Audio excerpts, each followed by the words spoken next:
The article discusses the issue of wild horses in the American West and the government's efforts to manage their population.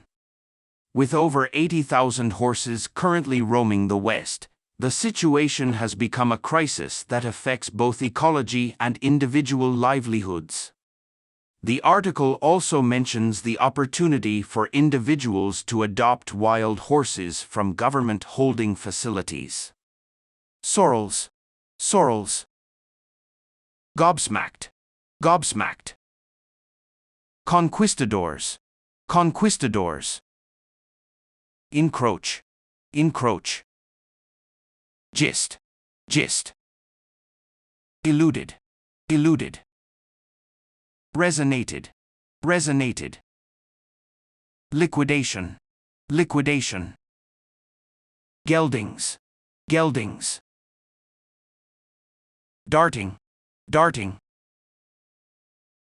Mustang is a special podcast production of Boise State Public Radio and the Mountain West News Bureau. Support for this series comes from Barbarian Brewing, who believes all it takes is a few untamed minds, a little elbow grease, and a few pints of beer to make true innovation happen. I remember the first time I visited the wild horse corrals outside of Burns, Oregon.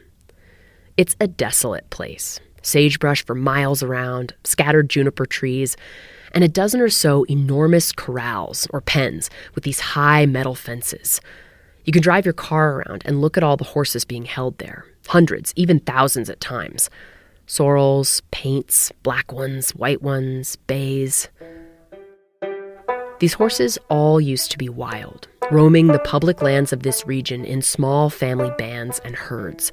Stallions protecting their mares, raising colts and fillies, looking for food and water, and not always finding it. The Bureau of Land Management gathers these horses up and brings them to facilities like this one and others around the country to live out their lives in captivity. I remember feeling so sad, watching these horses standing around, just doing time. The males castrated and separated from the females, the young ones separated from the older ones. And sure, they have plenty of food and water, but it makes your heart hurt thinking about what these horses have lost. I stayed for hours. So did David Phillips, the first time he went to the government corrals near Colorado Springs. He was a reporter at the time for the Colorado Springs Gazette.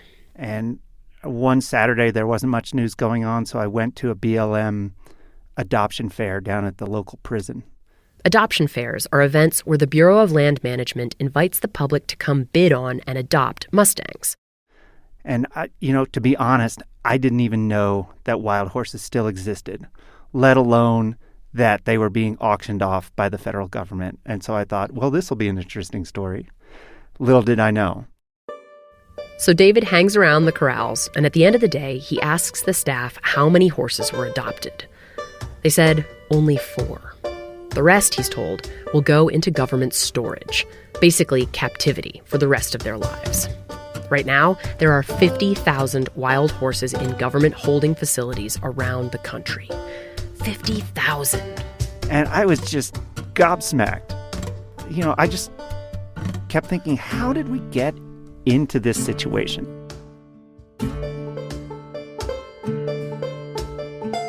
The American West has a Mustang problem, and it's got a lot of people riled up for a lot of different reasons.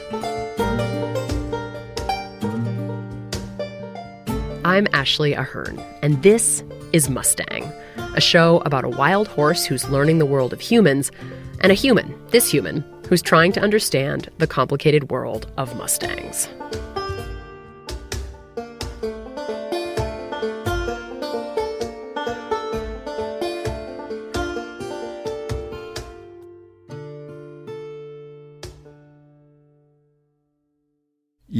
This is a volatile issue. It's been described as one of the most wicked natural resource issues of this century. Terry Messmer is the Quinney Professor for Wildlife Conflict Management at Utah State University. He's been studying the wild horse issue for decades. The Bureau of Land Management says Western ecosystems can support about 30,000 wild horses.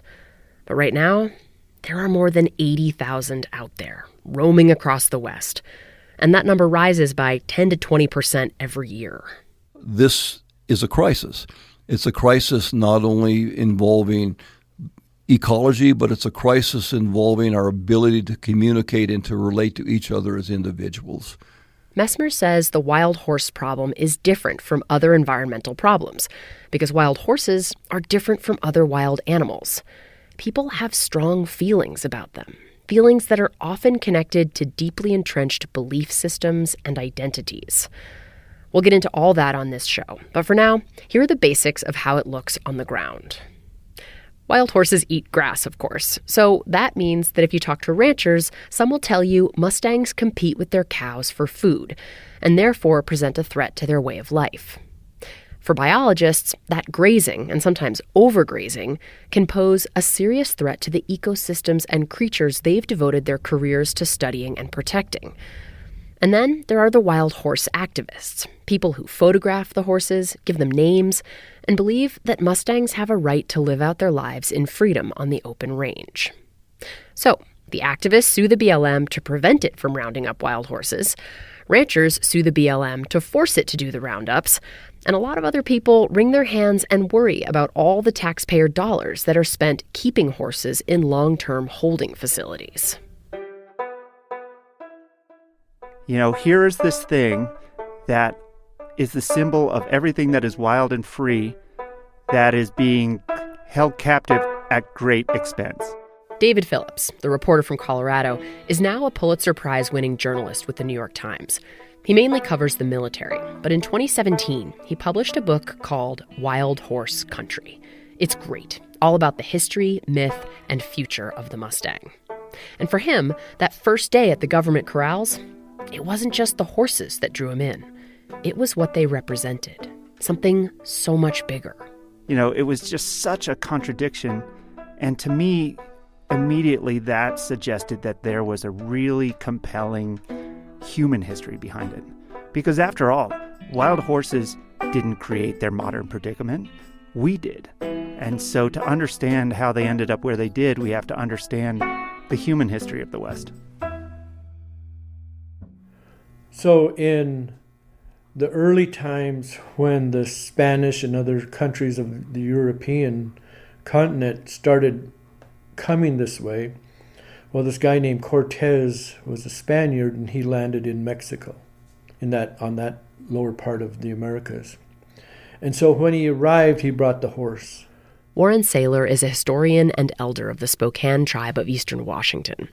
The generally held understanding is that horses first came to the American continent with the conquistadors in the late 1400s and early 1500s. People like Hernan Cortez, who went to Mexico looking for gold and ended up claiming Mexico for Spain and wiping out the Aztec Empire in the process. And then he started moving north to the lower part of what is today the United States. As he started pushing into the territory of the Navajo and the Hopi and the Comanche and the Apache, when those tribes got tired of him, they pushed him back south, back out of our part of the continent. But the horses remained. And many different nations began cultivating their own herds, building bloodlines over generations, and using them to transport goods, hunt, and fight off colonizers. And then as those horse herds grew, then they became a trade item, because tribes always had trade routes throughout the United States. And so we began that one-to-one relationship with those four-legged animals. From that point forward, they just became a part of us. Horses are still culturally significant to so many indigenous nations of the West. The Lakota, the Yakima, the Warm Springs, the Navajo, the Nez Perce, the Colville, to name just a few, all manage herds on their reservations to this day. But in the 1800s, they weren't just a symbol. They were a weapon of resistance for indigenous peoples as white settlers began to encroach on their ancestral lands. In his book, David Phillips estimates that by the early 1900s, there were maybe 1 million wild horses in the West. That's more than 10 times what there are today. Early European explorers reported seeing enormous herds of wild horses that were so vast that they looked like the waves of the ocean, that they took an hour to ride past even though they were running in the opposite direction. And those explorers around the campfire started telling stories. Stories about their adventures, about the Wild West, about the mustangs they were encountering. And there was this one story that took hold of everyone's imagination. Tell me about the white stallion. Well, I can't tell you the story of the white stallion because there's probably 1,000 stories of the white stallion, most of them never written down. But David does a pretty darn good job of capturing the gist of the story in his book. Explorers and settlers would try to catch mustangs, and many of them did.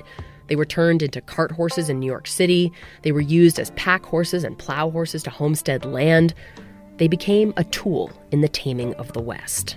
But there was a story about one stallion, the white stallion, that could never be caught.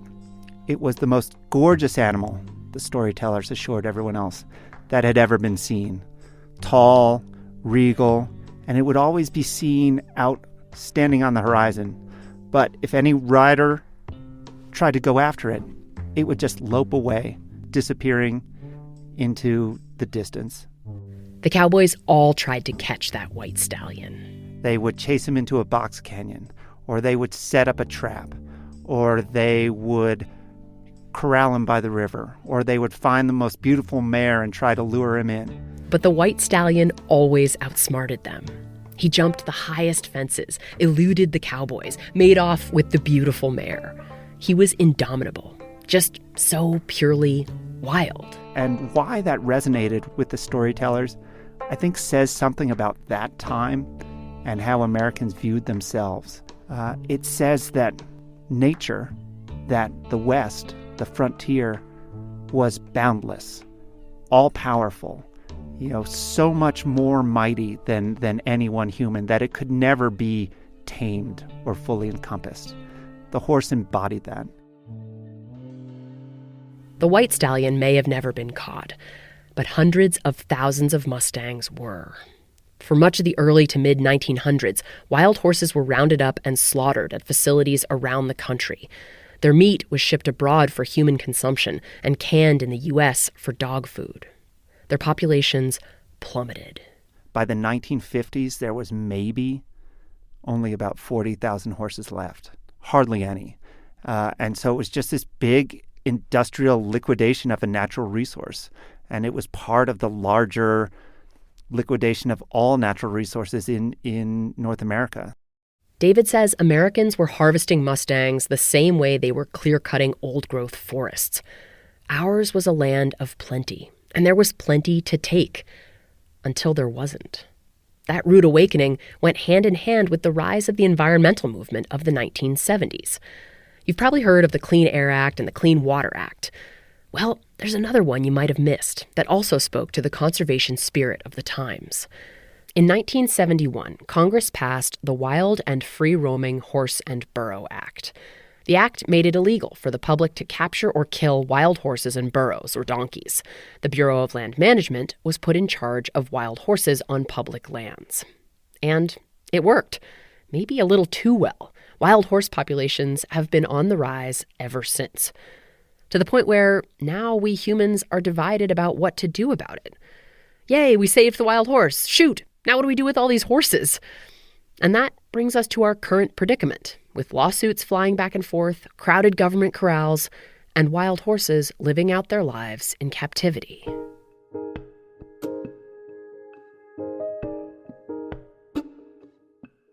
As a little girl growing up in the humdrum suburbs of Massachusetts, I dreamed of wild horses, roaming free somewhere out west. A place I'd never been, but I knew I would see someday. Now, I live in a little cabin in rural Washington state, sagebrush country, not too far from wild horse country. And the Mustang myth has become more real to me. The thing is, Mustangs don't just have to either roam free or sit in government corrals. If given the chance, they can thrive in our world. They've been trained to be champion cow horses, jumpers, endurance racers, you name it. They're smart and hardy. They also make for some of the safest riding and pack horses in the mountains. To me, the story of the Mustang is a story about possibility.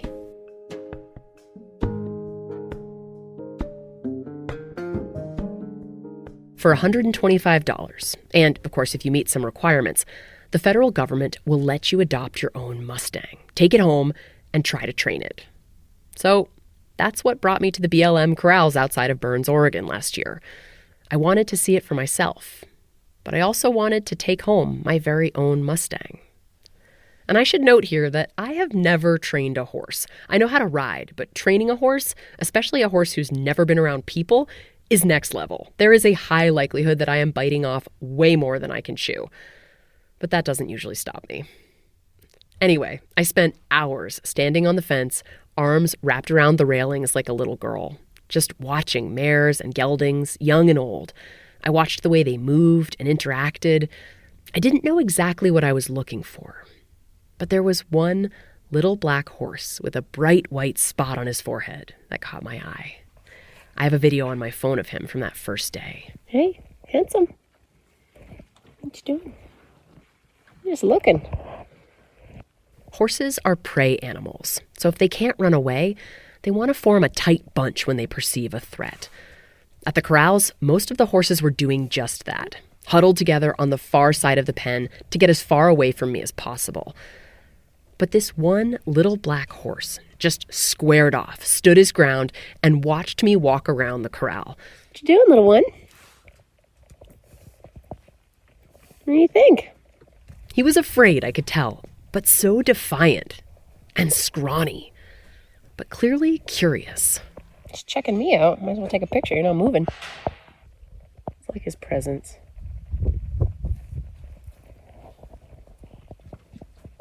I just had a feeling he was the one. So I had him taken to a different facility to get some initial training, basically just to be able to get a halter on his head so I could attempt to take him home.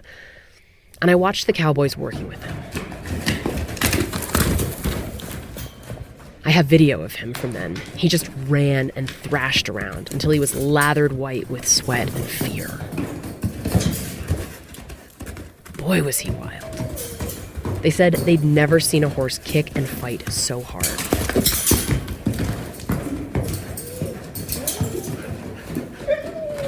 It was hard to watch this wild animal realizing how small his world had become. I mean, he'd spent his whole life in wide open, remote country with little human interaction. And now he's in this noisy facility with tractors and dogs and cowboys all around. I remember feeling sad about everything this horse had lost. And I was also scared. Like, what have I done? I am in way over my head, and here's this dangerous wild animal that I have no business trying to train, or even be around for that matter. But in spite of my fear, I remember feeling in that moment that I desperately wanted to be in the corral with him. I wanted to comfort him and try and make him feel safe. So I waited until he'd stopped racing and was just standing frozen, his jaw clenched so tight, his eyes darting all around him like he was ready to bolt. And then I climbed over the fence. I walked up to him slowly. I didn't come straight at him. Again, prey animals, so no direct eye contact, kept my eyes down, and I just moved up sideways next to him until I was standing shoulder to shoulder with him. The two of us, looking out on the world together for the first time. Good boy, yeah. It's okay, there's a lot going on here, buddy. I focused on taking deep breaths and calming my body, because horses pick up on all the signals we don't even realize we're sending. Be brave. Be brave. And then I reached up and gently touched his neck. And he flinched, but he didn't run. I'm just putting my hands on him. And I can tell he's nervous, but he just licked and chewed a little bit, which means he's relaxing. And I just want this horse to know that he's safe with me and that we're going to be friends for a long time. You're going to come home with me and we're going to be friends. We're going to have lots of adventures. There's a lot going on, buddy. There's a lot going on. It's gonna be okay, though. Good boy. That's right. I'm safe. We're gonna be friends. Good.